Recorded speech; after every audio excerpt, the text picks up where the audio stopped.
In this video, we'll talk about what do I need to remember about carb cycling. Carb cycling isn't an effort-free way of eating. Many people embark on this regime without realizing how much work is involved. Planning is key to your success. You need to measure, count grams, and weigh in order to succeed. There are apps out there such as MyFitnessPal which can make life easier. However, if you want a regime that is all planned out for you, carb cycling isn't for you. On the other hand, if rules and guidelines are your preferred option, carb cycling is a great choice. Are you thinking about giving it a try?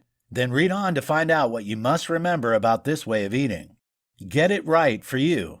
Your first step is to make sure you get your carb cycling regime right for you as an individual. Everyone has different carb intake needs. That means there's no single one-size-fits-all solution. You'll need to work out your own unique daily calorie goal for each day. This can be a challenge. One general approach to take is, want to lose weight? Multiply your weight by 10. This is the number of calories you should aim to consume each day. Want to maintain your existing weight? Multiply your weight by 12. This is the number of calories you'll need to eat daily. Want to gain weight? Multiply your weight by 15. This is how many calories you'll need to eat daily. Once you know the number of calories to aim for, it's time to move on to the next step. You need to divide up those calories amongst the three main macronutrients: fat, protein, and carbohydrates. Protein and carbs both supply 4 calories per gram. Fat provides 9 calories per gram. As well as carb cycling, you should aim for around 1 gram of protein for each pound of your weight. The rest should be made up of healthy fats.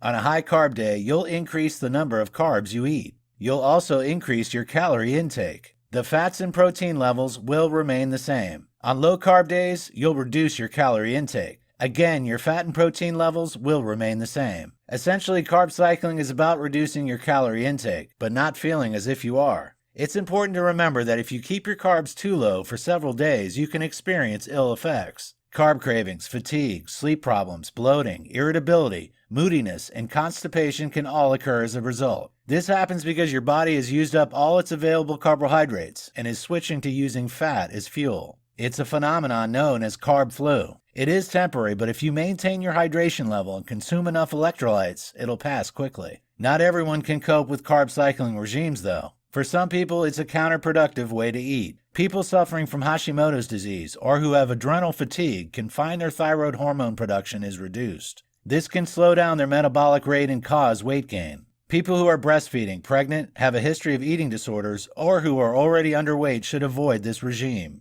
Calories and protein. When you're carb cycling, it can be tempting to eradicate lots of things from your diet. It's important to remember that it's only refined carbs that need to be slashed. When you're eating fewer carbs, you need to ensure that fiber remains a key part of your diet. A low-carb day isn't a reason to forget apples or broccoli. Primarily, focus on taking out simple carbs and sugar from your diet. Bagels and muffins can go. Nutrient-rich, fiber-filled foods like quinoa, oats, beans, fruits, and vegetables should all stay. If you prioritize high-fiber carbohydrates on your low-carb days, you'll feel more full. Your cholesterol levels will be better controlled, and your microbiome will be healthier. This will help you to manage your weight effectively since you won't be tempted to binge. Inflammation will also be reduced, helping to combat obesity. You may think you can lose more weight if you reduce your calorie intake significantly. However, you still need to eat enough. Even on a low-carb day, you need to maintain appropriate calorie intake. The brain requires carbohydrates to function. Specifically, it requires glucose to run effectively.